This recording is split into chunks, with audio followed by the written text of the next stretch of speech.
more about living in the time of the coronavirus. I think that Oedipus, believing in the gods and in fate, may have had a leg up on us. We now believe in science and religion, and neither of these is helpful in this current worldwide situation, the coronavirus pandemic. I believe I would be better off in terms of mental health and stability if I had a deep understanding of fate and could weave all of nature into a comprehensive panoply of gods. I'm just saying.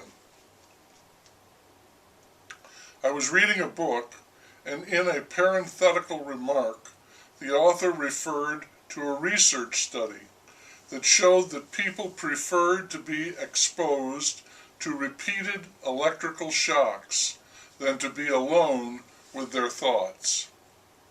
I've spent much of my life alone with my thoughts.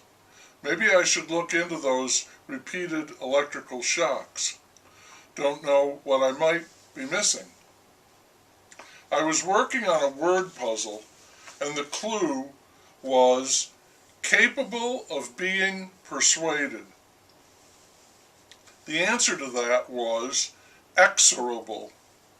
And I thought, I'm not familiar with that word. That made sense, because no one today is capable of being persuaded. Everyone's mind is made up about everything. Masks, racism, the trumpet. And then I thought about the word inexorable, and I was very familiar with that. That's something you can't reason with. It's going to happen no matter what you say. The coronavirus is inexorable. And that is trouble for the trumpet. He makes deals. He reasons with people. Well, he bullies them, his brand of reason. He is not going to be able to deal with the coronavirus. So I wonder how he will deal with that, the implacable foe. Sometimes I think the only exit to all of this that I can see is a vaccine. There is talk of several promising candidates in the pipeline, but no one is saying, hang on, it will only be a few more months. I feel compelled to note that reports nationwide are appalling, truly epidemic. If the reports are accurate, it looks like the numbers jumped because people just said the heck with it and ignored all restrictions. There was one report of a COVID-19 party in Florida, people trying to get infected, apparently thinking that they would all be asymptomatic or only a little bit sick. I'm thinking about the connection between the internet and the epidemic. The notion that comes to mind is connectivity, and that is the surest pathway to contagion. We are used to seeing things go viral on the net. They were usually very silly or even stupid things, but they had their split second of fame. Now we have a real virus going viral, and it's spreading of its own accord, using that connectivity. We try to limit it with masks and social distancing, the equivalent, I guess, of firewalls and other means of electronic protection. The internet does provide a paradigm for the real thing.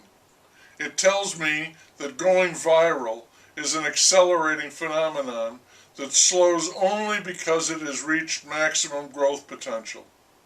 It stops only when it has saturated its market. Someone on Instagram called for a pool party at a nearby amusement park. Several thousand people showed up without masks or distancing.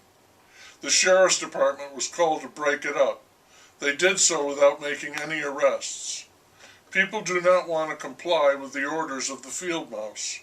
They don't care if they contract the virus. Big deal, the sniffles. Polarization on that issue is reaching a breaking point in many states. Here, the field mouse will crack down if he feels the need to do it. The trumpet says he's going to resume daily broadcasts. He says the demand for that was just too much for him to resist. It's like he's coming out for a curtain call.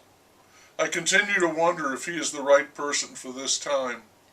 Cases continue to spike, and his response is to play the showman. You're fired, he tells the virus, but the virus is the joker, and you can't fire the joker. You have to kill it. And it seems farcical to politicize an epidemic, but we will do it. Just remember this.